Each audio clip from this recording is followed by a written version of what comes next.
C'est votre frère, pasteur Guy. Je viens de Matadi. Je suis pasteur de Shalom Tabernacle.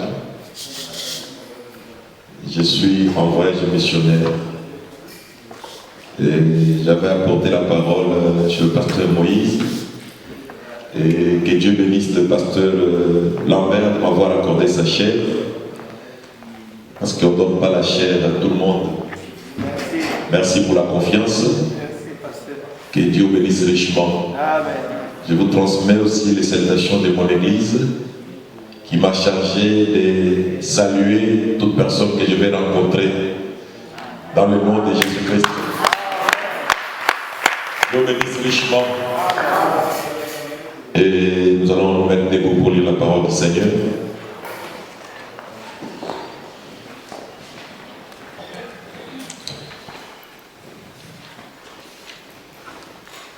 Nous lisons dans le livre de Matthieu 15, à partir du verset 21.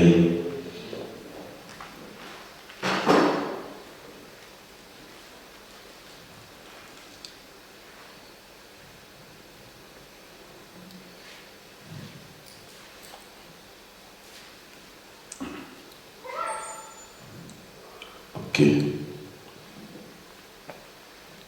Jésus étant parti de là, se retira dans le territoire de Tyr et de Sidon. Et voici une femme cananéenne qui venait de ces contrées, lui cria: « Aie pitié de moi, Seigneur, fils de David, ma fille est cruellement tourmentée par les démons. » Il ne lui répondit pas un mot, et ses disciples s'approchèrent et lui dirent avec instance: « Renvoie-la car elle crie derrière nous. » Il répondit: « Je m'étais envoyé comme brebis perdu de la maison d'Israël. » Mais elle vint se prosterner devant lui, disant: « Seigneur, secours-moi. » Il répondit: « Il n'est pas bien de prendre les pains des enfants et de les jeter aux petits chiens. » « Oui, Seigneur, dit-elle, mais les petits chiens mangent les miettes qui tombent de la table de leur maître. » Alors Jésus lui dit: « Femme, ta foi est grande, qu'il te soit fait comme tu veux. » Et à l'heure même, sa fille fut guérie. Que Dieu bénisse sa parole. Dieu bien-aimé, Père Céleste, nous nous soumettons à toi ce matin, alors que nous sommes venus écouter ta parole, Seigneur. Écarte l'homme du chemin, Seigneur. Tu as dit que toute parole d'homme soit reconnue pour mensonge, seule ta parole comme étant la vérité. Ce matin, circoncis mes lèvres, Seigneur, circoncis ma pensée, circoncis mon esprit, que je sois seulement utile, ô Dieu, pour le royaume, Seigneur. Et quand l'homme utilise les dons, Seigneur, pour que nos âmes soient bénies, guéris les malades, relève les rétrogrades, Seigneur, donne la foi convenable à tes enfants, Seigneur, remplis-nous du Saint-Esprit, bénis le pasteur Lambert, bénis, ô Dieu Tout-Puissant, sa famille biologique ainsi que l'église, ces troupeaux qu'il conduit, Seigneur, bénis-les, Seigneur, bénis chaque frère et chaque soeur, bénis les saintes écritures que nous allons lire ici, Seigneur, bénis, ô Dieu Tout-Puissant, nos âmes, en quittant ces lieux, que nous serons réellement bénis, au nom du Seigneur Jésus-Christ, nous avons prié ainsi. Amen. Que Dieu bénisse richement.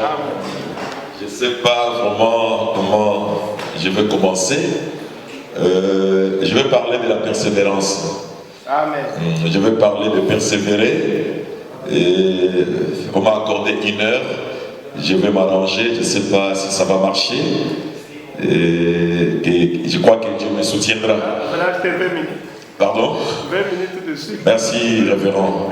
Nous parlons de persévérer. Frère Branham dit que tous les hommes et les femmes dans la Bible qui ont eu quelque chose avec Dieu, ce sont des gens qui ont persévéré. Amen.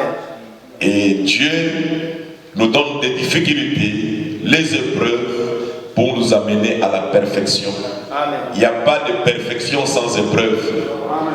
Il n'y a pas de victoire sans difficulté. Amen. Et les difficultés dans la vie d'un enfant de Dieu, c'est une bénédiction. Amen. C'est pas Amen. Amen.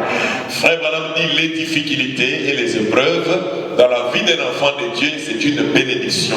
Nous devons bénir Dieu pour les difficultés. Nous Nous devons bénir Dieu pour les épreuves, car c'est la voie pourvue par Dieu pour nous amener à la perfection. Sans les difficultés, sans les épreuves, nous n'atteindrons jamais la perfection. Amen. Et tout fils qui vient à Dieu doit être testé, doit passer par ce chemin. Celui qui n'est pas châtié est un enfant bâtard. Tout celui que Dieu aime doit le châtier. Amen. Donc nous ne devons pas considérer les difficultés comme les dénominationnels. Nous sommes des croyants du message. Tout concourt au bien de ceux qui aiment Dieu. Amen. Chaque chose qui nous arrive, Dieu le permet pour notre bien. Amen. Donc c'est de là que nous parlons ce matin de persévérer. Quand on dit persévérer, ça veut dire persister. Amen, amen. Poursuivre un but. Avant de persévérer, vous devez d'abord savoir ce que vous cherchez. Parce que si vous ne savez pas ce que vous cherchez, vous n'allez pas persévérer. Vous devez savoir pourquoi vous venez à l'église. Pourquoi vous êtes venu ici. Les autres sont restés à la maison. Qu'est-ce que vous êtes venu chercher ici? Et maintenant, si vous connaissez le but pour lequel vous êtes venu ici, ça vous rendra persistant et vous allez persévérer. Mais si vous venez seulement au hasard comme ça, vous venez seulement parce qu'il faut venir, vous ne saurez pas persévérer. Amen. Voilà pourquoi beaucoup de gens font naufrage. Beaucoup de gens n'arrivent pas à atteindre le but parce qu'ils ne savent pas ce qu'ils cherchent. Même la Bible dit que l'athlète est couronné selon les règles de la course. Amen. Nous allons lire Frère Branham dans Persévérer, paragraphe 9, prêché le 5 mars 64. Paragraphe 9, Frère Branham dit ceci.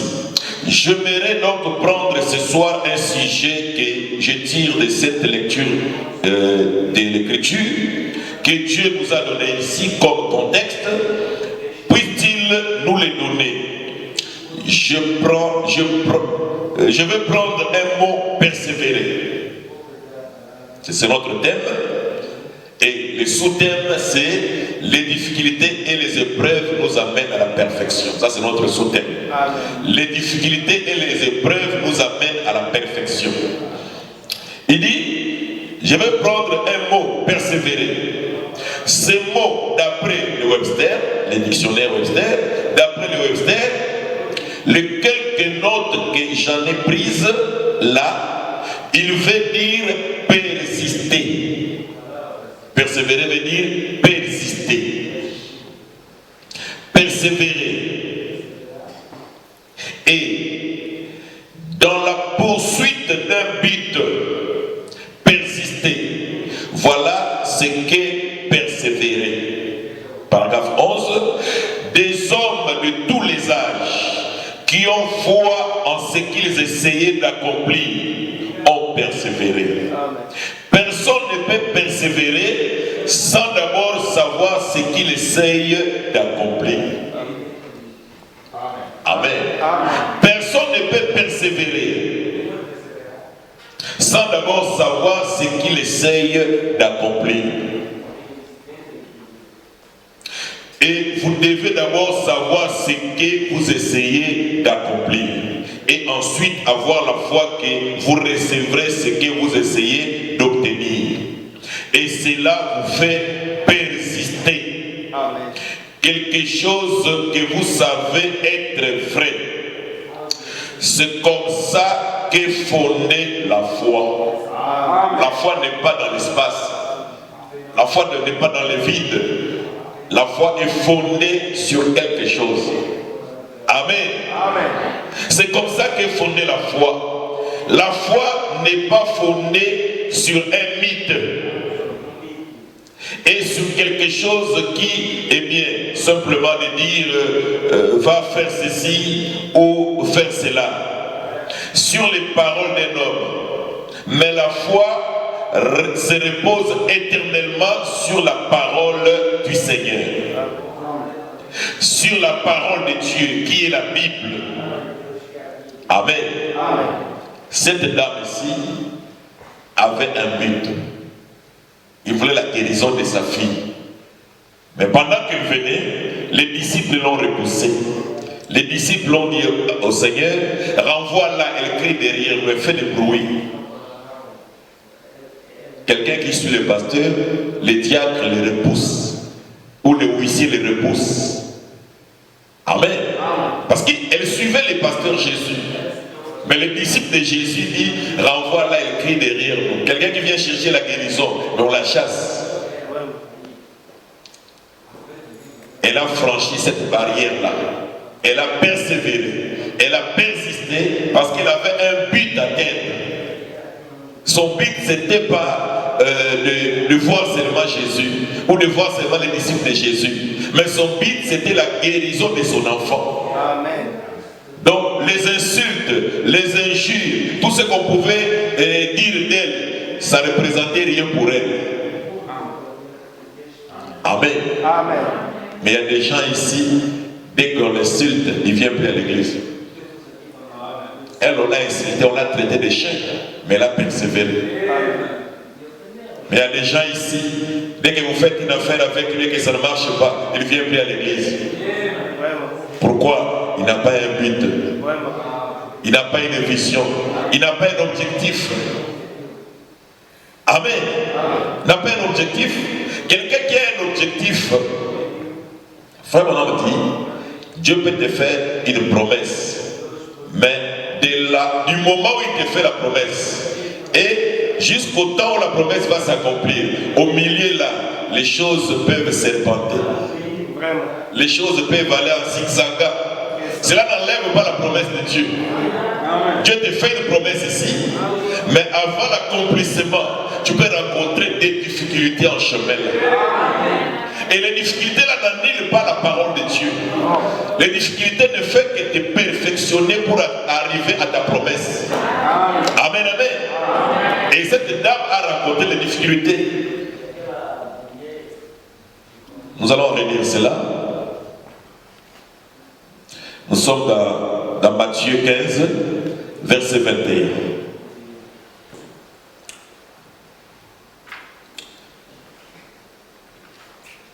Jésus étant parti de là, se retira dans le territoire de Tyr et de Sidon, et voici une femme cananéenne qui venait de ces contrées, lui cria, « Aie fils de David !»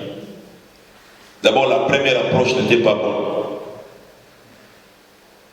La première approche, l'attitude n'était pas bonne. Parce que Jésus n'était pas fils de David pour elle. Elle était une cananéenne. Jésus était son Seigneur, mais Jésus n'était pas fils de David pour elle. Donc l'approche n'était pas bonne. Comme madame dit, c'est l'approche, une bonne attitude. C'est ça qui apporte les résultats. Votre façon de vous approcher. Et quand elle a changé l'attitude, il dit Seigneur, parce que Jésus est Seigneur de tout le monde. Amen, amen. C'est l'attitude qui produit toujours les résultats. Il dit Seigneur, fils de David, ma fille est cruellement tourmentée par les démons. Il ne lui répondit pas un mot. Jésus a fait sourd l'oreille. Il n'a pas répondu. Si c'était vous, vous parlez au pasteur, le pasteur reste calme. Vous direz quel est ce genre de pasteur? Je lui parle, c'est comme s'il n'écoute pas. Ah, c'est un faux pasteur. Quel est cet homme de Dieu? On lui parle, il a écouté mais il ne répond même pas. C'est ce que Jésus a fait à cette femme. Jésus ne dit aucun mot. Il est resté calme. Il ne lui répondit pas un mot. Et ses disciples s'approchèrent et lui dirent, avec instance, renvoie-la car elle crie derrière nous. Le diacre dit au pasteur, il renvoie là, elle nous dérange, elle crie derrière nous. D'abord, elle trouve le premier obstacle chez le pasteur. Deuxième obstacle, l'entourage du pasteur. Finalement, je ne suis pas la bienvenue ici. Mais elle n'a pas reculé. Si elle n'avait pas un but, elle allait reculer. Mais comme elle avait un but à tête, elle n'a pas reculé. Elle avait un objectif. Elle a persévéré. Elle a persisté parce qu'elle avait un objectif. Il répondit, je n'ai été envoyé qu'aux brebis perdues de la maison d'Israël. Moi, je ne suis pas venu pour vous. Vous êtes des chiens. Amen. C'était dur. Hein? Je n'ai été envoyé qu'aux brebis perdues de la maison d'Israël. Mais elle vint se prosterner devant lui. Elle persiste. Elle vint se prosterner devant lui, disant, Seigneur, secours-moi. Là, il enlève le fils de David. Avant, il avait dit fils de David. Jésus n'a dit aucun mot. Maintenant, il change l'attitude. Il change l'approche. Il dit Seigneur. Parce qu'il est Seigneur de tout le monde. Amen. Il est Seigneur des gentils, des juifs, des samaritains. Il est Seigneur de tout le monde. Il est Seigneur de Seigneur. Amen. Amen. Amen.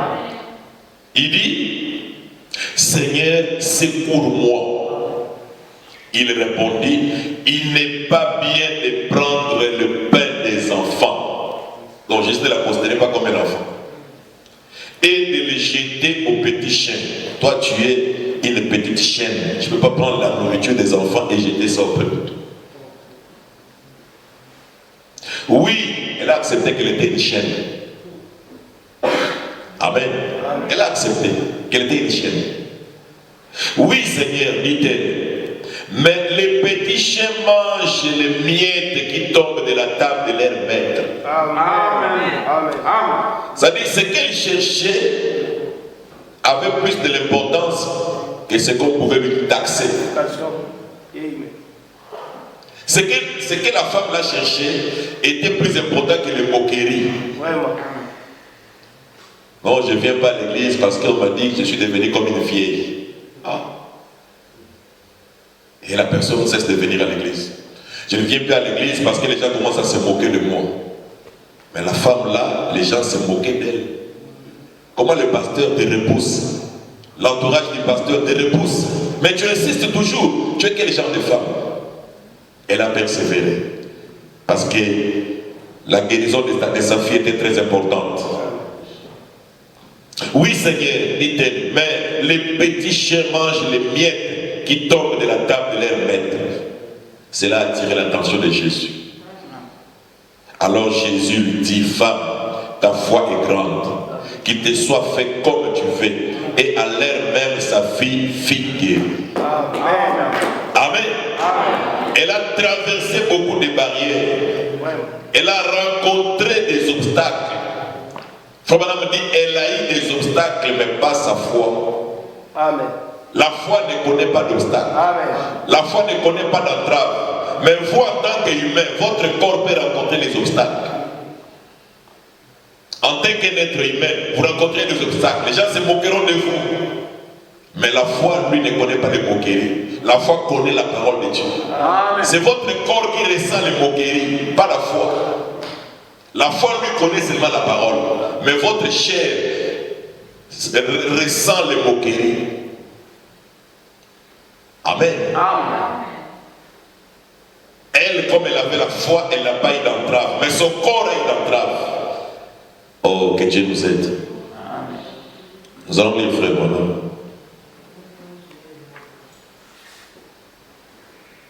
Paragraphe 26. Persévérer toujours. Maintenant, la science pouvait prendre un instrument et faire monter en l'air. Regardez ici, Noé. Et cet instrument, c'est indiqué sur ces baromètres ici, s'il y a de l'eau ou non là-haut. Il n'y en a pas. Or, toi, tu dis qu'il y en a là-haut, alors que la recherche scientifique démontre qu'il n'y en a pas là.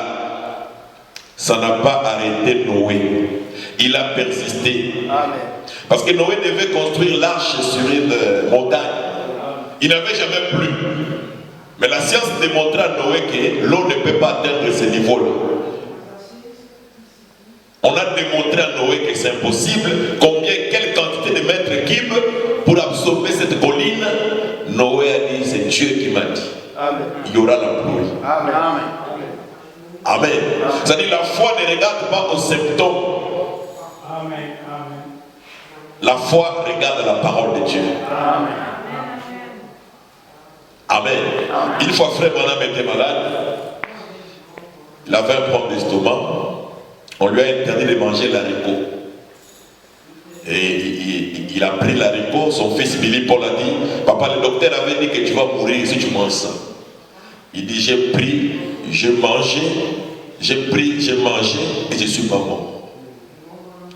Et quand j'étais malade, les gens me demandaient, Billy, est-ce que ça va? Il dit, j'étais terriblement malade, j'avais mal, mais je disais aux gens, ça va bien. Amen. Je disais aux gens, ça va bien, mais j'étais vraiment malade, j'avais mal. Mais quand on me demandait, comme j'avais la foi dans la parole de Dieu, je croyais que j'étais déjà guéri. Et plus tard, quand il a témoigné ça, il dit, quand je vous disais que j'étais guéri là, j'étais bien là, je sentais mal. Quelqu'un dit, mais frère, madame, c'est que tu as dit un mensonge. Il dit, non, je n'ai pas dit un mensonge. Moi, je disais ce que la foi me disait. Et vous regardez à ce que le corps me disait. Amen, amen. Parce que la foi te dira autre chose. Et votre corps aussi te dira autre chose. Mais vous allez prendre qui? Amen. Parce que le corps là, c'est le premier ennemi, c'est votre ennemi. Le premier ennemi, c'est votre propre corps. Parce qu'il vous combat à croire aux promesses. Il vous fait voir les symptômes, ce que vous regardez là. Mais la foi a des regards tournés sur la parole de Dieu. Amen. Ça n'a pas arrêté Noé. Il a persisté. Il savait que Dieu avait dit il pleuvra. Et que Dieu pouvait mettre de la pluie là-haut. S'il l'avait dit, il allait le faire. Qu'il y en a eu ou non là. Donc il a persisté. Une fois qu'il connaissait la parole du Seigneur. Amen. Amen. Une fois qu'il connaissait la parole du Seigneur. Oh, que Dieu nous aide. Nous sommes au paragraphe 28 de persévérer. Et quand un homme connaît la parole et la volonté de Dieu, vous devenez persistant. Amen. Et quand un homme connaît la parole et la volonté de Dieu, vous devenez persistant. Vous ne direz pas, non, je ne viens plus à l'église parce que les gens se moquent de moi. Tu ne connais pas ce que tu cherches. Je ne viens pas à l'église parce que je manque d'habits. Ça sont des arguments de faibles. Des arguments des gens qui ne connaissent pas ce qu'ils cherchent. Je ne viens pas à l'église parce que je n'ai pas assez d'habits. Quelqu'un qui connaît Dieu, il sait de quoi il cherche. Et il sera persévérant. Peu importe les circonstances, peu importe la réalité. Frère Madame dit au pôle Nord là-bas, il y a des gens qui parcourent une cinquantaine de kilomètres sous les amoncellements de neige. Ils vont pour écouter la parole. C'est les sacrifices qu'ils font qu'il faut qu'ils reçoivent beaucoup de la réunion. Amen. Amen, amen. Ils connaissent pourquoi ils vont à l'église. Il dit que c'est quand vous faites un sacrifice pour y aller, c'est ainsi que vous aurez quelque chose. Et quand un homme connaît la parole et la volonté de Dieu, vous devenez persistant. Vous devenez persévérant. Peu importe ce que dit la science, eh bien, ils ne peuvent pas faire ceci. Les gens viennent ici parfois en retard. Quand vous leur demandez, non, c'est le froid, tout ça, c'est pas vrai. Si on vous disait que le culte commence à 7 heures, chaque personne qui arrive ici à 7 heures, il a une enveloppe de 50 000 $. N'allez pas dire le froid. Les gens seront ici à 5 heures. On dit chaque personne, quand tu arrives ici, avant d'entrer à l'église, une enveloppe de 50 000 $. Tu entres. 50 000 $, tu entres à l'église. Moi, je vais dormir. Ah, vous voyez. Donc, ce sont des raisons échappatoires. On ne peut pas donner de telles raisons pour son Dieu. Quand on aime son Dieu, on ne donne pas de fausses raisons. On vient l'adorer. On s'arrange pour venir à l'église à temps. On s'arrange. Amen. Laissez les raisons là, les fausses raisons là, laissez ça faire. Parce que si c'était de l'argent, vous serez ici très tôt pour recevoir votre enveloppe. Et quand un homme connaît la parole et la volonté de Dieu, vous devenez persistant. Vous devenez persévérant. Peu importe ce que dit la science, eh bien, ils ne peuvent pas faire ceci. Ils ne peuvent pas faire cela. Vous le savez quand même. Vous vous êtes emparé de quelque chose. Et c'est quelque quelque chose s'est emparé de vous. Vous êtes emparé de quelque chose s'est emparé de vous. Alléluia. Merci Jésus. C'est emparé de vous. Vous tournez ensemble. Il y a quelque chose, vous ne pouvez pas l'expliquer. Amen. Vous ne pouvez pas l'expliquer. Mais vous sentez que vous avez quelque chose. C'est comme Pierre le jour, après la Pentecôte, devant cette porte appelée la Belle, devant cet estropié. Il dit, je n'ai ni or ni argent, mais ce que j'ai. Il avait quelque chose. Alléluia. Je n'ai ni or ni argent, mais ce que j'ai. Il savait que j'ai quelque chose. Il savait que je ne suis pas ce Pierre-là avant la Pentecôte qui avait peur. Mais depuis que j'ai quitté la Pentecôte, il y a quelque chose à moi. C'est cette chose que je vais te donner. Je n'ai ni or ni argent. Alléluia. Mais ce que j'ai. Alléluia. Ce que j'ai. C'est qu'il avait quelque chose. Il n'avait ni or ni argent. Il avait qui? Il avait Christ. Il avait le Saint-Esprit. Dans le Saint-Esprit, il y a tout. Dans le Saint-Esprit, il y a la guérison. Dans le Saint-Esprit, il y a la bénédiction. Alléluia. Ce que j'ai. Je n'ai ni or ni argent, mais ce que j'ai. Il avait la vie de Christ. Si vous avez la vie de Christ, vous avez la guérison. Si vous avez la vie de Christ, vous avez l'élévation. Vous avez la bénédiction. Vous avez la délivrance totale. Alléluia. Si vous avez la vie de Christ, vous allez persévérer. Alléluia. Vous serez persistant aux choses du royaume. Vous donnerez la première place à Dieu. Frère Madame dit, montrez-moi un homme, une femme qui donnera la première place à Dieu. Et moi je vous montrerai quelqu'un qui réussira. Alléluia. Malgré tout ce que le diable peut lui infliger. Alléluia. Alléluia. Il dit, je vous montrerai quelqu'un qui pourra réussir. Alléluia. Malgré tout ce que le diable peut lui infliger. Montrez-moi un homme, une ménagère, un ouvrier de l'usine qui donnera la première place à Dieu. Moi, je vous montrerai quelqu'un qui réussirait. Alléluia. Malgré tout ce que le diable peut l'infliger. Alléluia. La parole de Dieu est certaine. Elle est réelle. Si vous lui accordez la première place, même ce matin, il donnera la solution à vos problèmes. Parce qu'il est le même hier, aujourd'hui, éternellement. Alléluia. Il ne change pas. Alléluia. Alléluia. Frère Madame dit, pour que Jésus-Christ soit le même hier, aujourd'hui, éternellement, vous devez voir aujourd'hui ce qu'il a fait hier. C'est ce qui le rend Hébreu 13:8. Vous devez voir aujourd'hui ce que vous lisez dans la Bible là. Ça doit être tangible, ça doit être palpable. Vous devez le toucher. Et Pierre avait ça. Il dit, c'est que j'ai. Et tout vrai chrétien doit avoir quelque chose en lui.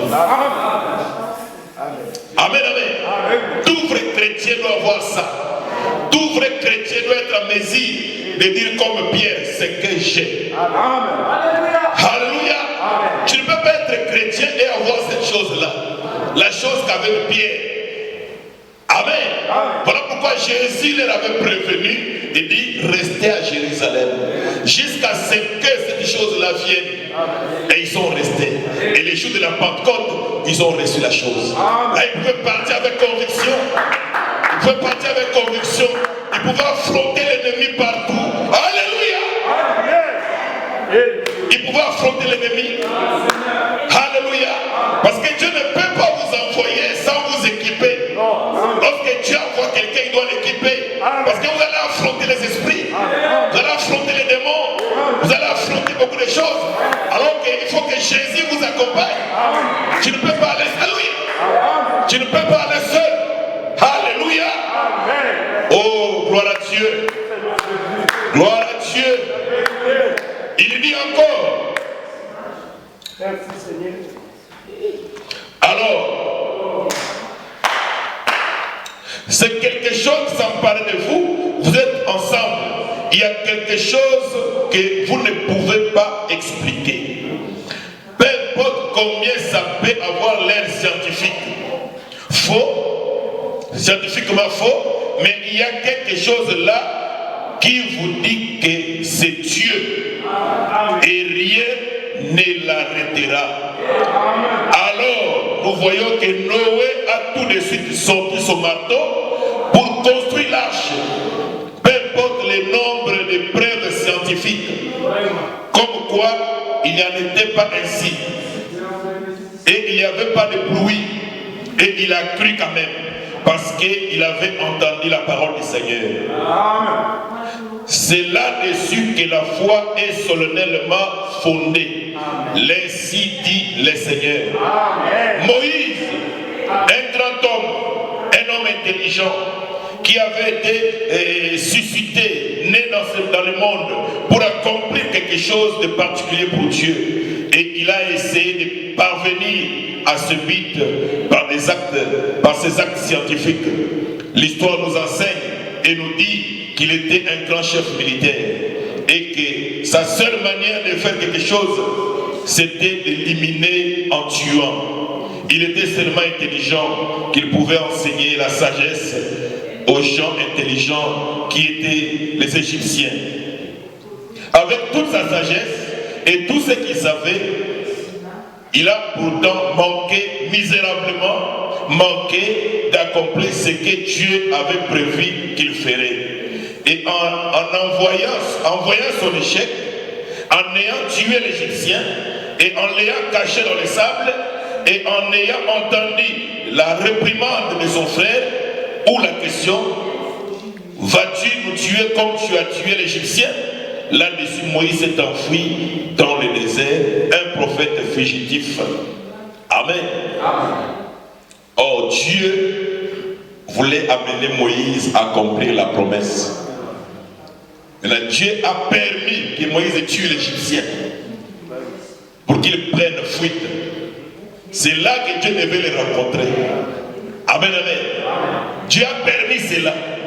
Dieu peut permettre qu'on puisse t'arrêter. Amen, amen.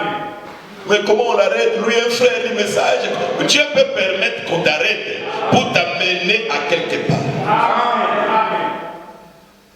Dieu peut le permettre. Comment Dieu a permis que je perde beaucoup d'argent comme ça? Oui, il peut permettre que tu perdes beaucoup d'argent. Amen. C'est pour te façonner, c'est pour te tailler, c'est pour te modeler. Alléluia. Amen. Parce que Dieu ne veut pas que ses enfants soient des faibles, des flemmards, des poltrons. Il faut pas dire que Dieu veut vanter ses enfants comme il avait vanté Noé. Il dit tout fils qui vient à Dieu doit être vanté comme Noé. Et Dieu aime nous vanter. Il dit à Satan, tu vois mon fils, tu vois ma fille, mais avant que Dieu puisse te vanter, il doit te tailler d'abord. Il doit te tailler d'abord. Il doit te modeler d'abord. Parce qu'il est sûr que tu ne le trahiras pas. Il est sûr, peu importe l'environnement. Peu importe l'environnement.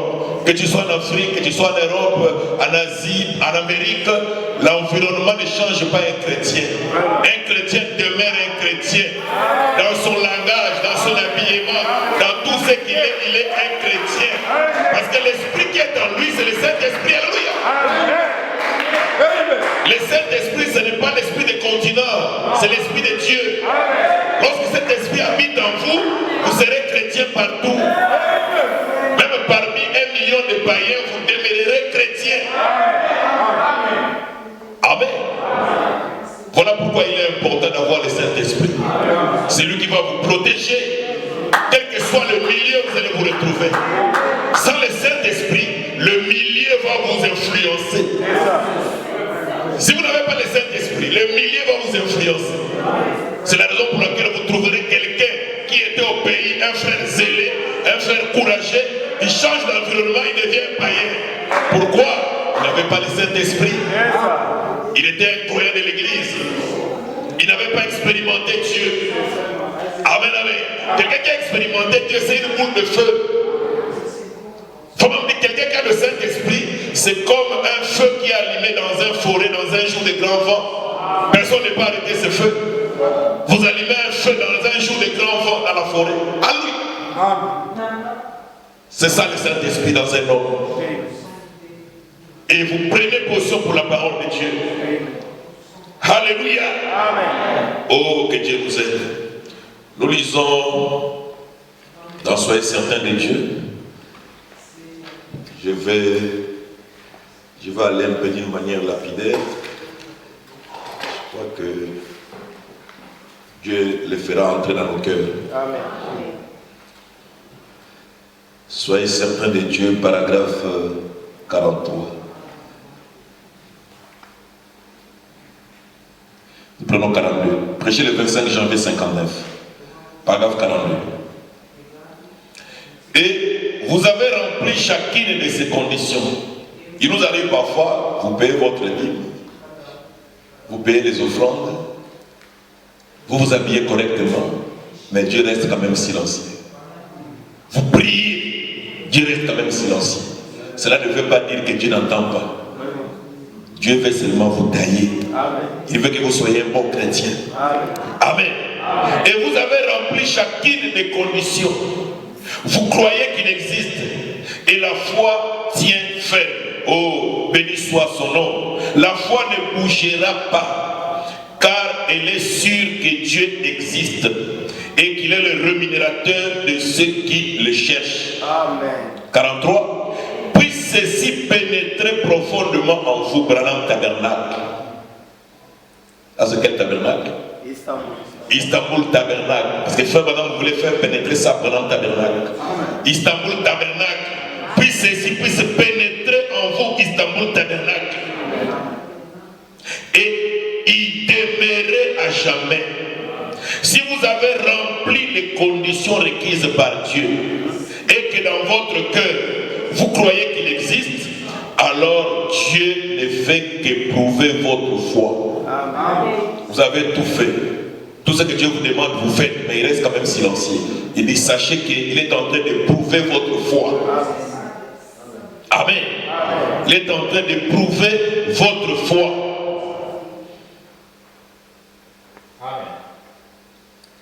Ok. Si vous avez... Excusez. Alors que Dieu ne fait qu'éprouver votre foi. Car il aime faire cela. Dieu aime nous éprouver.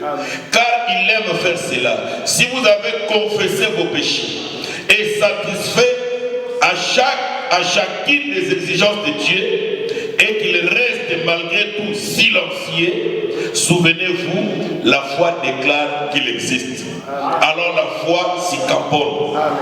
Elle ne sait pas de quoi il s'agit, mais elle sait qu'elle existe. Elle est certaine qu'il existe. Et rappelez-vous que s'il existe, ses paroles doivent être vraies. Et s'il a exigé de vous que vous vous pliez à certaines conditions et que vous l'avez fait, il est alors tenu de veiller sur sa parole. Ne faites pas marche arrière. C'est comme une sœur disait, moi je ne vois pas les frères, je veux pour moi retourner. Depuis que je suis venu, il n'y a pas de... Le frère ne me regarde pas. Tu vois, il est venu chercher le mariage. Il n'est pas venu pour prier. Amen. Quelqu'un qui fait une année à l'église, 2 ans à l'église, depuis que je suis venu, le frère ne m'appelle pas. Tu vois, la personne ne connaît pas ce qu'elle cherche. Parce que la Bible dit, cherchez premièrement le royaume de Dieu. On ne dit pas cherchez premièrement le mariage. Mais quand quelqu'un, le mariage prend la première place, c'est déjà un mauvais débat. C'est ça. C'est un mauvais débat. Parce que le ciel et la terre passeront, mais la parole de Dieu ne passera jamais. Amen. Donc premièrement, le royaume. En notre terre, cherchez premièrement à recevoir le Saint-Esprit. Pour avoir le Saint-Esprit, vous devez être obéissant à toute la parole de Dieu. C'est la parole, l'obéissance à Dieu qui vous donne le droit aussi. Amen. Amen. Non, je ne viens plus parce que les frères ne me regardent pas. Tout ça. Ça, c'est une foi erronée. Amen. Amen. Il dit, ne croyez pas cela. Ne faites pas marche arrière. Ne faites pas marche arrière. En disant, je n'ai pas été guéri. Oh toi, médiocre, faible foi. ne croyez pas cela. Si vous avez tout confessé, si vous êtes déchargé de tout et que vous avez satisfait aux exigences de Dieu, la foi tiendra bon. Rien ne l'ébranlera. Il existe et vous en êtes sûrs. Ceux qui s'attendent à l'Éternel renouvellent leurs forces. Amen. Ils se lèveront avec des ailes, comme des aigles. Ils courront et ne se fatigueront pas. Ils marcheront et ne se lasseront pas. Amen. Amen. Attendez. Lorsque vous avez satisfait à ces exigences, votre foi est alors amenée à une confrontation. C'est-à-dire Dieu doit confronter votre foi pour qu'il soit sûr réellement est-ce que vous êtes un aventurier ou bien vous croyez réellement. C'est ce que Dieu veut de vous. Il veut être sûr que vous croyez réellement. Alors pour être sûr, il doit éprouver votre foi. Pour avoir les jus d'orange, il faut presser l'orange. Si l'orange n'est pas pressé, vous n'aurez pas de jus d'orange. Amen, amen, amen. Donc Dieu doit vous presser pour faire sortir ce qu'il y a de meilleur en vous. Il doit vous faire passer par les difficultés. Il doit vous faire passer par des épreuves. Parfois vous attendez quelque chose de Dieu, vous donne autre chose. La volonté de Dieu peut être contraire à nos désirs. Mais c'est quand même la volonté de Dieu. C'est quand nous venons du Seigneur, parle-moi. Dieu te parle selon sa volonté. Amen.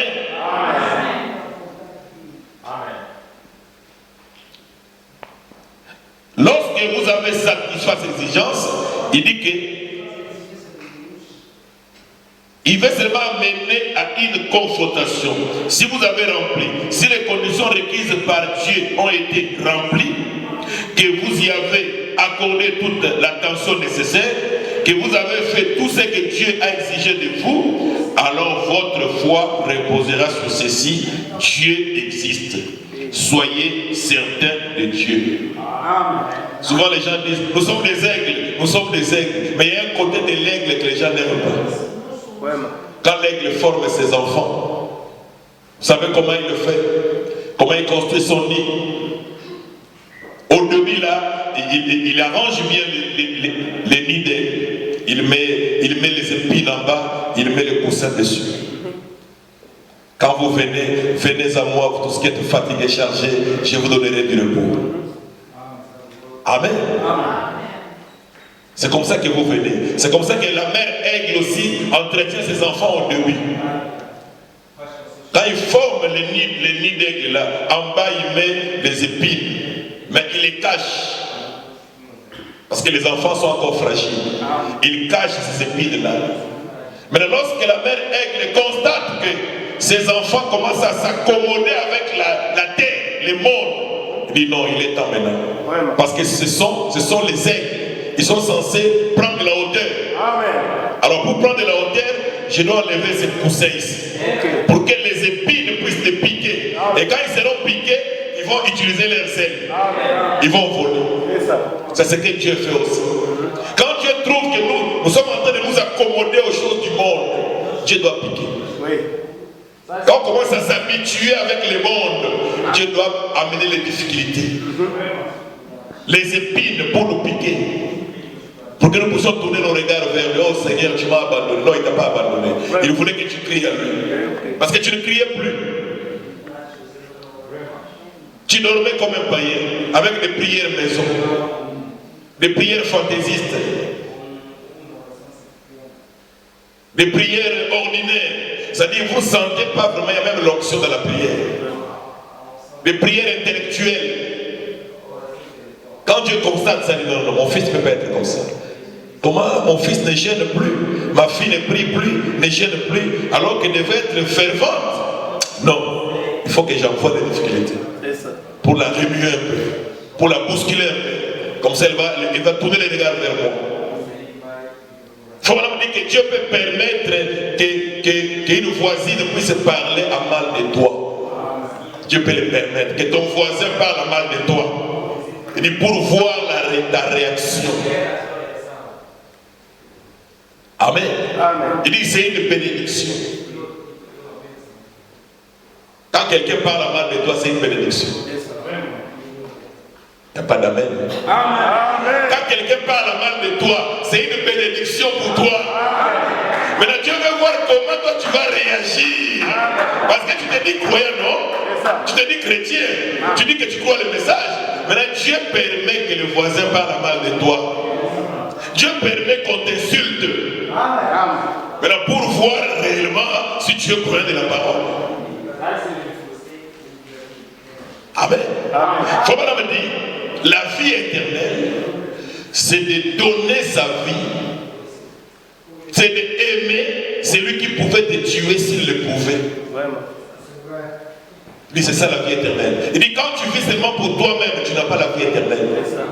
Quand tu vis seulement pour toi-même, tu n'as pas la vie éternelle. La vie éternelle, c'est de vivre pour les autres. Il dit, c'est ce que Jésus a fait. Parce qu'il avait la vie éternelle en lui, il a vécu pour les autres.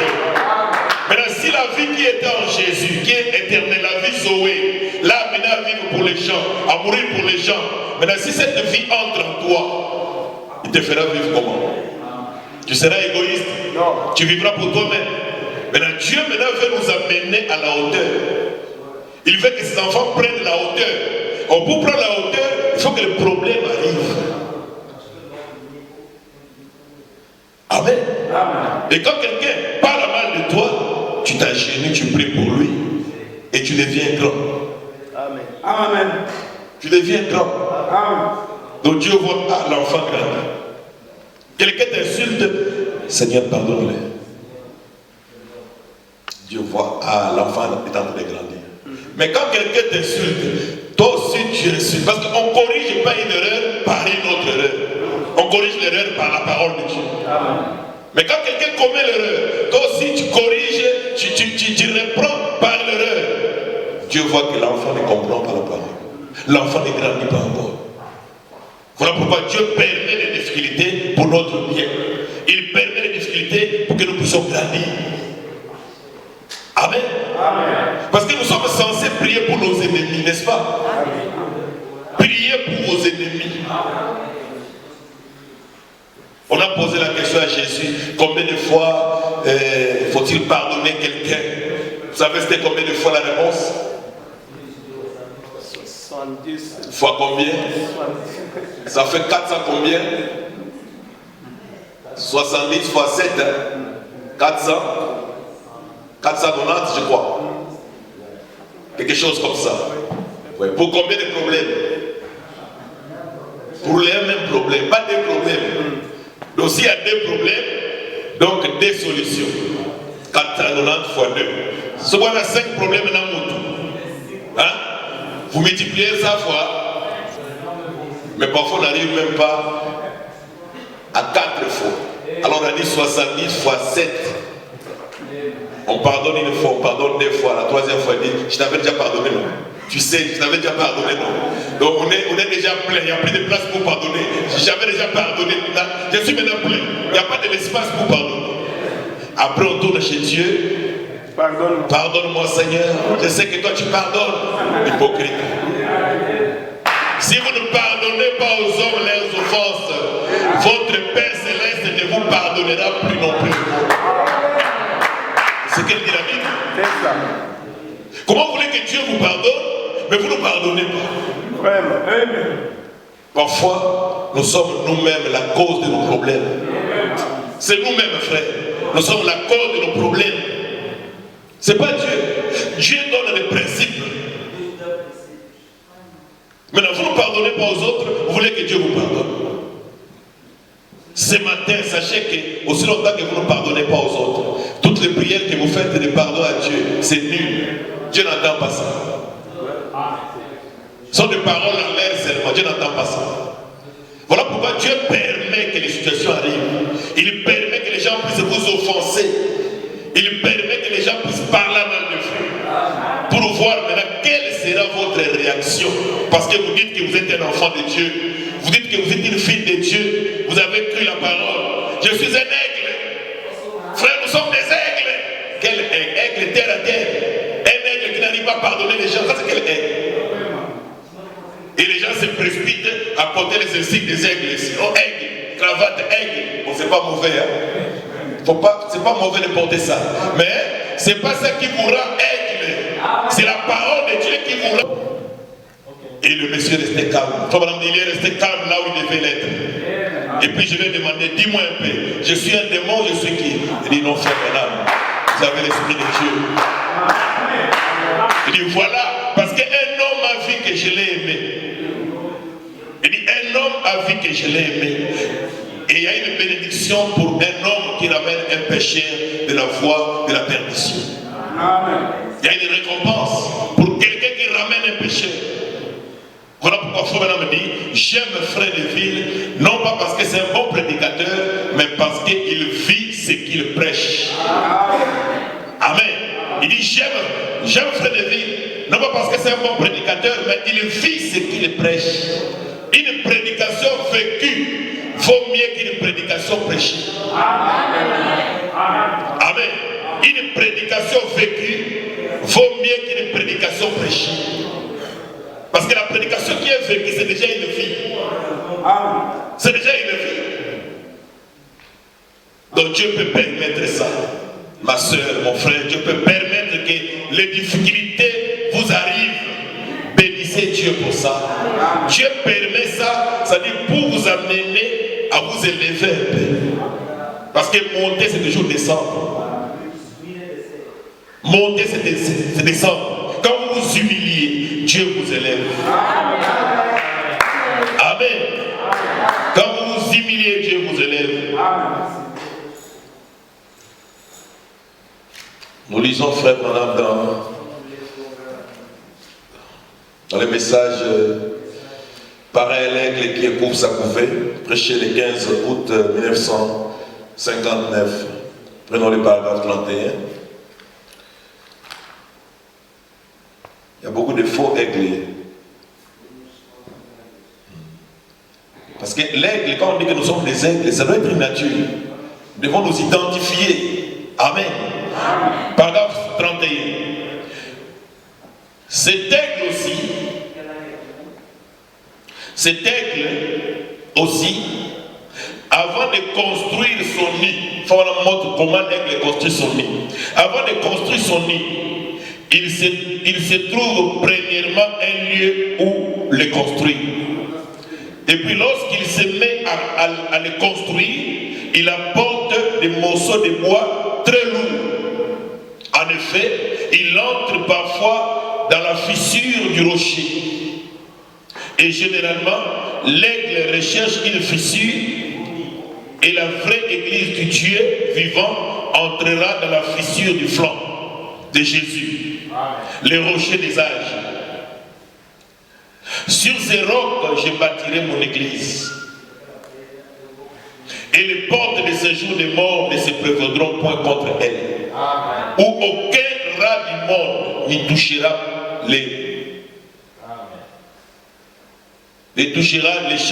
les chapants et autres du monde qui entrent et sortent. Dieu sanctifie son peuple, les remplit du Saint-Esprit et les place là-haut. Vous êtes différents. Amen. Vous êtes différents. Et alors l'aigle, quand il rassemble tous ces gros morceaux de bois, oh, c'était un architecte.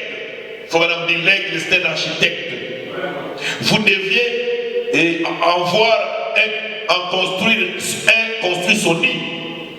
Comment il en prend le bout et les enfonce dans des petites fissures, et puis une fois cela fait, il sort prendre des longues ronces. Il prend les épines, les ronces, des très grandes épines, et il les entrelace dans ces nids-là, de telle sorte que ces morceaux de bois ne bougent pas. Mais évidemment, c'est alors si vous avez fait ceci, venez tel que vous êtes. Amen. Amen. Donc c'est la première chose qu'on doit vous dire, venez tel que vous êtes. Mais il faut arriver, la symphonie doit changer. Amen. Amen. Vous venez tel que vous êtes, mais vous n'allez pas demeurer tel que vous êtes. Amen. Amen. Donc l'aigle rend les nids agréables. Jésus-Christ est mort pour toi. Il a versé son sang pour toi. Peu importe ce que tu as fait, il va pardonner. Ça, c'est quand tu viens. Quand tu es débutant, on te dit des choses comme ça. Mais ça ne doit pas continuer comme ça. Amen. Il est mort pour toi. Il a versé son sang. Peu importe, Dieu regarde ton cœur. Tout ça. On te dira ça. C'est agréable, n'est-ce pas? Ça dit, quand tu entends ça, tu te sens un peu consolé. Ah, il est mort pour moi, il a fait ceci pour moi, tu es consolé. Même si tu avais fait des crimes, ça te console. Mais ça ne doit pas s'arrêter là-bas. Parce que Dieu a un plan pour toi. Il veut t'amener à la perfection. Il doit changer la symphonie. La chanson doit changer après un moment. C'est comme l'aigle ici, au début, il arrange les nids. Il met les épines en bas, il cache ça. Ça doit être agréable. Parce que les aiglons sont encore trop petits. Amen. Il faut les protéger d'abord. Ils sont encore trop petits. Il les rend agréables. C'est ce que Dieu fait pour son peuple. Vous vous rappelez, lorsque vous êtes venus pour la première fois au Dieu vivant, je me rappelle cette nuit-là où j'ai reçu Christ comme mon sauveur personnel. C'est très beau, c'est très doux. Je pensais marcher en l'air. J'ai été converti dans une vieille remise à charbon. Et quand je suis rentré, je ne savais rien au sujet de crier et de louer le Seigneur. Alors je me sentais si bien. Je ne touchais même pas la planche de cette remise à la maison. J'ai pris un recueil des cantiques et je me suis mis à regarder. Et puis, et ma Bible, je me suis mis à lire. Et maman a demandé, qu'est-ce qui t'agite tant? J'ai dit, rien. Même la maman a constaté que l'enfant est agité. Il y avait la joie du salut. Voilà, me jubilé. Sa maman m'a dit, pourquoi tu es agité comme ça? Non, maman. Amen. Je suis sorti de la maison. Je suis sorti derrière la maison. Il y avait une voie ferrée qui passait par-dessus les talus. Je suis descendu sur le chemin de fer. Et je pensais qu'il était temps pour moi d'aller au ciel. J'ai sauté haut, aussi haut que possible. Je criais à tue-tête. Je me sentais très bien. Je me sentais très bien. Je vous assure, une fois que vous êtes né dans la maison de Dieu, vivant, il y a quelque chose de formidable, de confortable là. Dieu rend cela ainsi. Il rend cela agréable pour ses aiglons. On ne te dira pas que tu auras des difficultés. Quand tu viens, on va t'embrasser, on va te chuchoter, on va dire Dieu est bon, le message est bon, vous avez la vie éternelle. Mais chemin faisant, la chanson doit changer. Parce que si on ne change pas la chanson, tu vas devenir un bébé. Tu vas rester un bébé. Mais il faut que la chanson change pour que tu grandisses. C'est ce que fait Dieu. Amen. Il dit, ces aiglons, une fois qu'ils sont nés, je suis si content d'être l'un d'eux. Et puis, après la naissance de ces aiglons, de ces petits, ils ont un petit lit confortable où rester. Et tout est bien. Ça se passe bien. Ensuite, la chose suivante, vous savez, la mère aigle fait un constat. Dieu aussi fait un constat. La mère aigle fait un constat que les enfants sont en train de s'accommoder aux choses du monde. La mère aigle fait un constat. Elle constate quoi? Après, elle voit quelques plumes pousser sur ses aigles ou ses aiglons. Elle constate, elle est déterminée à ne pas les laisser être terrestres. Amen. Amen. La mère aigle est déterminée à ne pas laisser ses aiglons être terrestres. Vous savez, Dieu constate cela aussi. Amen. Il ne veut pas que tout ce que vous le soyez, simplement. Cloué aux choses du monde. Dieu ne veut pas ça. Que vous soyez cloué aux choses du monde. Elle fait un constat qu'elle ne veut pas laisser ses éclons devenir comme des poulets. Je suis content que Dieu fasse le même. Il ne veut pas que vous soyez des poulets, des charognards. Il veut que vous soyez un aigle. Alors, donc, elle les inspecte très bien, jusqu'à ce qu'elles se disent qu'ils ont assez de plumes.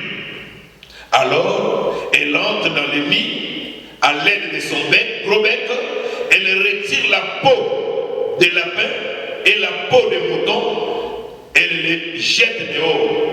Et alors, chaque fois que les aiglons cherchent à s'asseoir ou à marcher, ce sont des épines et les ronces. Parce que la mère aigle veut que les aiglons puissent voler maintenant. Mais la seule manière pour les faire voler, il faut les passer par une épreuve. Quelle est l'épreuve? Il faut que les épines puissent les piquer. Or, les épines là, c'est une bénédiction pour les aiglons. Donc ça, les épines, les aiglons n'auront pas la pensée de voler. Parce que quand la mère aigle enlève le coussin, les enfants sont sur les épines. Donc quand ils bougent comme ça, c'est une épine. Ils bougent comme ça, c'est une épine. Alors, ils vont chercher à utiliser leurs ailes pour voler. C'est ce qu'ils font, ce qu'ils font avec les enfants, ces enfants. Quand il a mis les difficultés, quand tu fais ça, ça ne marche pas. Tu fais ça, ça ne marche pas. Tu t'agenouilles. Je dis, Seigneur, secours-moi. Là, Dieu maintenant est content. Il dit, c'est ce que je voulais. Parce que tu ne priais plus. Tu ne gênais plus. Tu faisais que tu devenais un gros manger seulement. Tu as oublié même de jeûner. Les jeûnes n'est pas fait seulement pour l'Afrique. Qui vous a dit ça? Il faut seulement jeûner en Afrique. Hein? Les jeûnes n'est pas fait pour l'Afrique. Qui a jeûné cette semaine? Qui a jeûné? Cette semaine, qui a jeûné? Le mois de décembre, qui a jeûné? Tout le mois de décembre. Bon, le mois de novembre, qui avait jeûné? Ah. Vous voyez? C'est un problème. C'est la vie chrétienne. Les jeûnes, les prières, c'est la vie des chrétiens. Mais quand tu constates ça, il va vous souffler les difficultés. Quand il constate la lourdeur, la pesanteur, il envoie les difficultés. Il bloque vos affaires, il bloque vos projets pour vous interpeller, pour attirer votre attention vers lui. Alors parfois on dit l'âge de Noé n'avait seulement qu'une seule ouverture. Pour que les gens ne regardent pas à côté. Pour que les gens regardent seulement en haut. Il dit, il y avait seulement qu'une seule fenêtre. Parce que s'il y avait beaucoup de fenêtres, chacun les regardait là-bas, l'autre regarde là-bas, non. Il dit, l'issue c'était seulement en haut. Pour que tous les regards soient tournés vers lui. Amen. Amen. Maintenant quand Dieu constate ça, parce que Fabana me dit, qui a lu la Bible hier? Fabana me dit, un vrai chrétien lit sa Bible chaque jour. Amen. Amen. C'est la communion des 60. Je crois les 4 février comme ça 60. Il dit un vrai chrétien lit paragraphe 97, 96, 97. Un vrai chrétien lit sa Bible chaque jour. Amen. Il dit celui qui est véritablement affermi lit sa Bible chaque jour. Amen. Parce que la parole c'est une nourriture. Amen. Il dit pourquoi nous mangeons chaque jour? C'est pour avoir des anticorps forts. Amen. Il dit naturellement quand tu ne manges pas assez, tu n'auras pas assez de force. Les anticorps seront faibles et tu seras prédisposé aux maladies. Amen. Tu seras prédisposé aux maladies. Il dit dans le spirituel c'est comme ça. Quand tu ne manges pas assez de la parole, tu seras prédisposé aux maladies spirituelles. Les anticorps seront faibles. Amen. Voilà pourquoi Dieu permet les difficultés pour nous aider à être des vrais égaux. Je vais bientôt terminer. Supportez-moi que je termine. Pasteur, j'ai demandé? Non. Pas encore. Je suis dans le temps? Merci. J'ai fini ces citations de l'Église. Merci beaucoup. Il dit,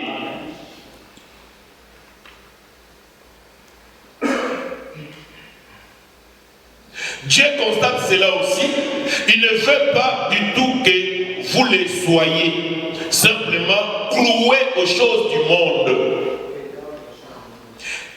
Elle fait un constat, la mère Aigle, elle fait un constat qu'elle ne va pas laisser ses éclons devenir comme des poulets. Je suis content que Dieu fasse de même.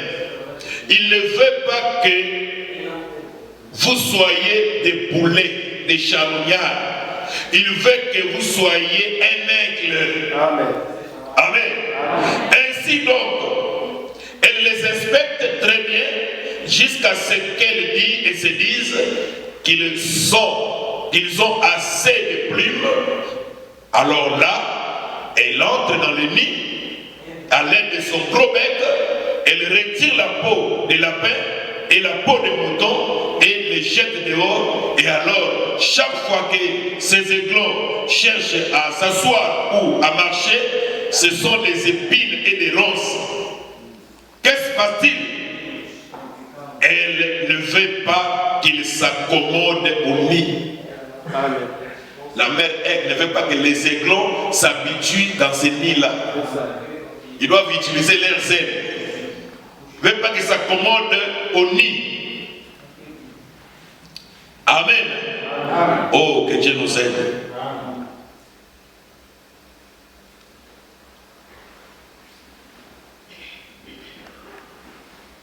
C'est ce que Dieu fait pour son Église. Il nous envoie des épreuves et des tribulations. C'est Dieu qui envoie ça. Il nous envoie des épreuves et des tribulations. Chaque fils qui vient à Dieu doit être éprouvé et châtié par Dieu. Il ne veut pas que vous vous accommodiez à ce monde. Peut-être qu'il vous jette sur un lit de malades. Peut-être qu'il vous laisse attraper une maladie du cœur. Une épine. Amen. Une épine. Après, je me rappelle aussi ces petits oiseaux, après qu'ils fissent piquer, et puis la vieille mère les regarde. Ils ont tous ils sont tous de mauvaises humeurs. Quand les épines piquent les aiglons, ils sont tous de mauvaises humeurs. L'humeur change. Parce que les choses ne marchent pas. Un frère me disait, mais pasteur, moi quand j'étais dans les églises dénominationnelles, là, tout ce que je faisais, ça marchait. Mais depuis que j'ai cru le message, c'est comme si les choses ne marchent pas. Non. Tu es dans la formation. Dieu est en train de te tester. Parce qu'il va avoir un vrai produit. Pasteur, je ne comprends pas. Quand j'étais là-bas, ce n'était pas comme ça. Mais depuis que j'ai cru la parole, et pourtant c'est la vraie parole, mais je sens des obstacles. Oui, Dieu est en train de t'interpeller. Il veut t'amener quelque part. Ils sont tous piqués aux pieds. Peut-être comme certains parmi vous ce soir. Des malades et des affligés. Tout piqués. Pauvre petit oiseau, il gazouille, il court ça et là, elle monte sur le nid et se met à crier sur eux, les rassembla tous à un endroit d'un commun accord. Amen. Parce qu'à la Pentecôte là-bas, ils étaient tous d'un commun accord. Pour que Dieu puisse se manifester. Maintenant, pour que Dieu puisse agir aussi dans ta vie, il veut t'amener à un endroit où vous serez d'un commun accord avec lui. Et pour arriver dans cet endroit d'un commun accord, c'est lui qui doit tracer la voie qu'il veut que toi tu empruntes. Ce n'est pas toi. La voie pourvue par Dieu. C'est cette voie qui t'amènera dans la présence de Dieu. Amen. D'un commun accord. Oh, j'aime ça. Il dit, vous voyez, elle veut qu'il connaisse son langage. La mère aigle fait ça pour un but. Il veut que ses aiglons connaissent son langage. Dieu fait de même. Il veut que vous appreniez son langage. Alors il va les amener dans un vol solitaire, l'air premier. Alors la vieille mère aigle, elle s'élève là, elle se pose sur le lit et lâche un cri. Et crie en retour jusqu'à ce qu'ils arrivent à parler son langage. J'aime ça. Alors une fois qu'elle les a tous rassemblés, là elle déploie ces immenses ailes. Oh, ils la regardent et disent, maman, on ne savait point que tu étais si grande. Amen. C'est ce que fait l'aigle. S'il voit que ces aiglons ont des plumes lâches, il les amène dans l'espace pour que les plumes lâches là puissent tomber. Enfin qu'ils aient des vraies plumes, des plumes solides. Parce qu'avec des plumes lâches, vous ne pouvez pas affronter le vent. Il faut que les plumes soient bien fixées dans le corps. Quand vous allez affronter le vent, vous allez traverser le vent. Mais avec des plumes lâches, vous allez succomber. Maintenant, comme Dieu sait que le combat fait rage, la bataille s'est acharnée contre son peuple, il doit préparer ses enfants. Il ne veut pas que nous soyons des poltrons, des faiblards, des paresseux. Parce que Dieu n'utilise pas des paresseux. Si vous êtes un paresseux, Dieu ne peut pas vous utiliser. Amen. C'est la loi de Dieu. Dieu travaille dans sa loi. Dieu a des principes dans sa parole. Amen. C'est ainsi que Dieu forme ses enfants. Il peut permettre que les choses vous arrivent. Il peut permettre que vous soyez secoués. Mais tournez toujours les regards vers Jésus. Amen. Amen, amen. Dieu permet toutes choses. Tout concourt au bien de ceux qui aiment Dieu. N'accusez personne. N'allez pas attraper les sorciers, accuser les gens. Non. Comprenez que c'est Dieu qui est en train de me prouver. Amen.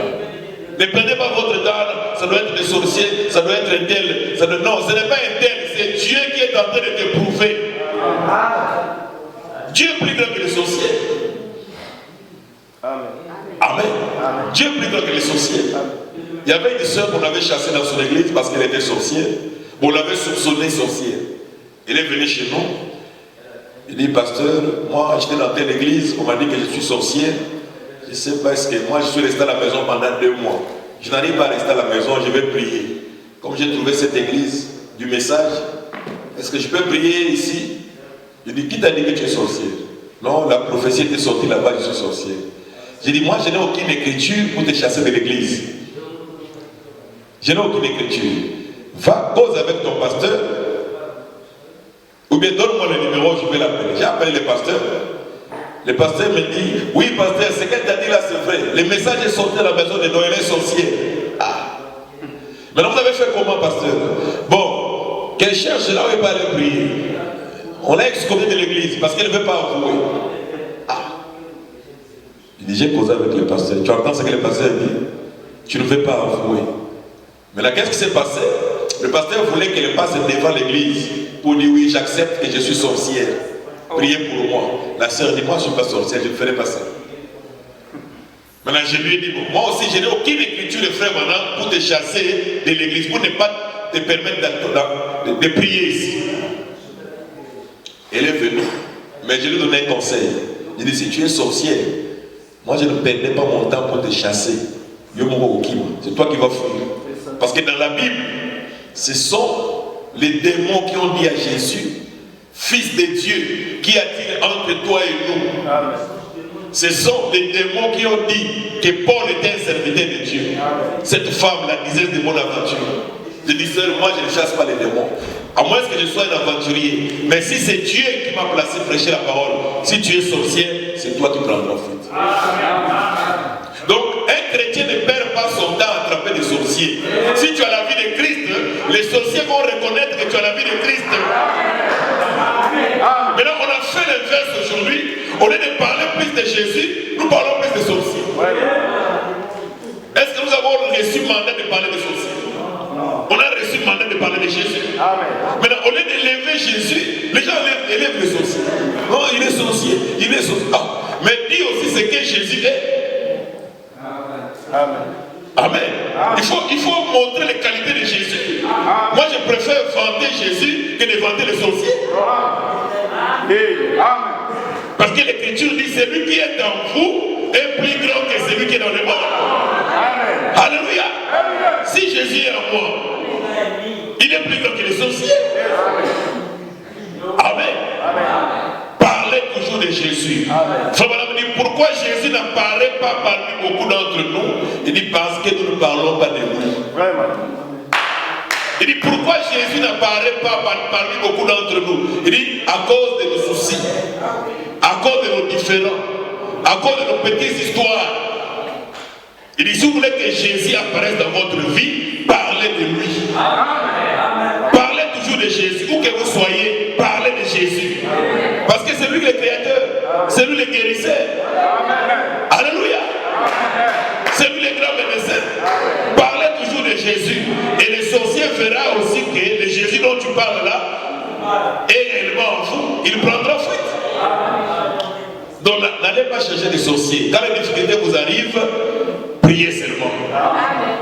Seigneur, montre-moi ta volonté. Seigneur, que veux-tu que je fasse? Personne n'est inimisé contre ça. Personne n'est excepté. Tout fils, que vous soyez prophète. Le frère Madame lui-même a vécu ça. Il a perdu sa femme, il a perdu l'enfant, il a perdu dans un laps de temps. Il a passé des moments difficiles, frère Madame, au point même de lâcher. Il dit, j'étais sur le point de lâcher parce que le diable venait me prêcher. Il dit que c'est Jésus là que tu prêches, tu vois, il t'a abandonné. Il dit, dans un sens, le diable avait déjà raison. Il dit, mais Dieu m'a fait grâce. Amen, amen. Il dit, donnez-lui toujours la parole et il sera vaincu. Donnez au diable la parole, il sera vaincu. C'est ce que Jésus lui a donné aussi. Il est écrit, il est aussi écrit. Amen, amen. Donc Dieu permet toutes choses pour notre bien. Ne fuyez pas l'église parce qu'il y a un problème à l'église. Ne fuyez pas l'église parce que quelqu'un t'a offensé. Non. Vous ne venez pas pour cette personne-là. Vous venez pour Dieu. Amen. Ne fuyez pas l'église parce que tu n'as pas mangé, parce que tu as manqué le vêtement. Non. Dieu sait pourquoi il le permet. Amen. Nous avons pris la parole dans des moments très difficiles. Je me souviens en 99 à Pointe-Noire, j'avais qu'un seul pantalon. C'était le pantalon de l'église. Et j'avais un t-shirt, un Lacoste au jaune, orange. J'ai des photos. Et avec une paire de babouches bleues. Je me pointais devant les gens qui ont des costumes. Dimanche, on prend la photo dimanche après culte. Je le voyais que sont mes frères. Je ne voyais pas leur costume. Avec les babouches, les dimanches, je me voyais avec ces pantalons. Les dimanches prochains, les mêmes pantalons. Si c'est ça le samedi, je lave ça samedi la nuit. Parce que demain, je dois aller à l'église.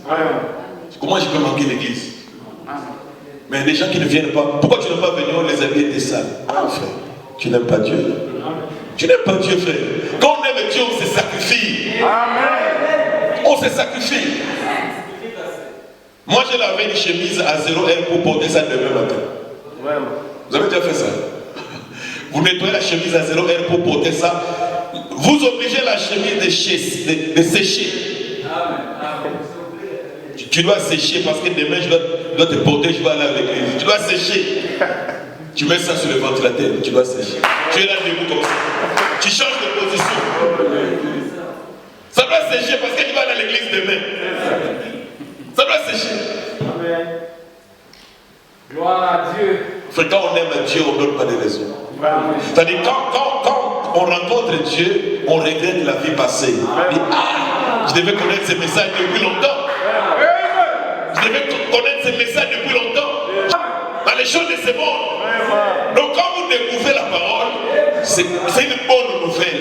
Voilà pourquoi on appelle l'évangile la bonne nouvelle. Ça réjouit votre âme. C'est plus que tout l'or du monde. Donc tu as tes paires de gommes là. Tu n'es pas influencé par les gens qui ont des costumes. Tu vois que ce sont mes frères. Ce sont mes frères. Et les gens peuvent me remarquer, ah frère là, le frère là, il est tenu orange, noir. Il porte une tenue. On peut m'identifier. Tu connais les frères qui portent les pantalons noirs là, avec la cause orange. Ah, je les connais. C'était remarquable. Mais je n'étais pas influencé. Parce que je ne suis pas venu pour ces gens-là. Je suis venu pour Dieu.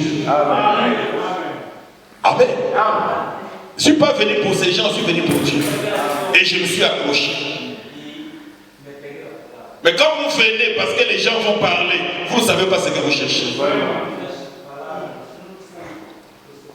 Amen. Vous ne savez pas ce que vous cherchez.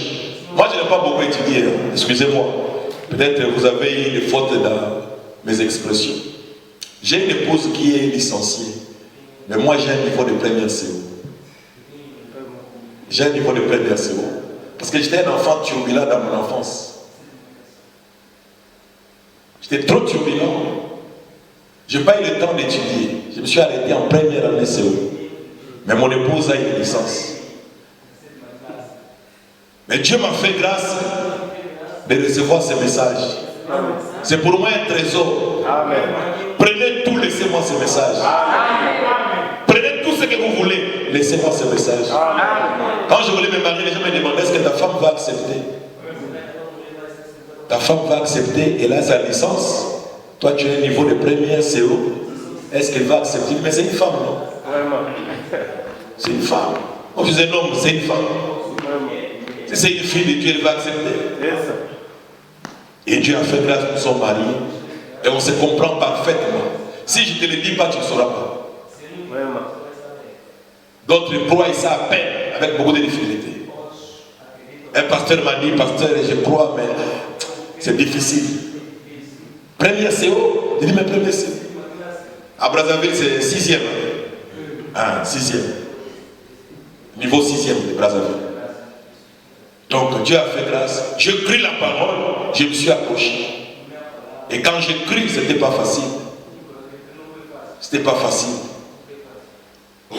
Vous êtes dans le milieu des gens qui sont bien habillés, tout ça, mais toi tu es là, délabré. Délabré. Mais vous sentez que ce message ici, c'est ça mon trésor. Amen. Amen. Amen. Donc je vous dis des choses que j'ai expérimentées. Ne fuyez pas l'église parce que vous manquez des amis frères. Ce n'est pas une raison. Ne fuyez pas l'église parce que vous avez manqué d'amis. Ce n'est pas une raison. Moi j'exhorte l'église ce matin à persévérer, à persister, quels que soient les problèmes, quelles que soient les secousses, persévérer. Persévérer. L'apôtre Paul dit, je cours vers le but pour remporter le prix de la vocation céleste. Il dit, je ne cours pas comme en battant l'air. Je ne cours pas l'aventure. Mais je cours pour remporter le prix. Amen. Il dit, courons de manière à le remporter. Il ne faut pas courir en l'air comme ça. Il faut avoir un but. Tu es dans un point A, tu vas arriver dans le point B. Amen. Voilà, bien aimé, ce message c'est un trésor. Peut-être on ne va pas se revoir un jour, mais retenez que ce message c'est un trésor. Il n'y a pas un trésor au monde qui dépasse ce message, frère madame. C'est une grande richesse et Dieu nous a donné. C'est une grande richesse. Ce message c'est la vie éternelle. Que Dieu bénisse richement.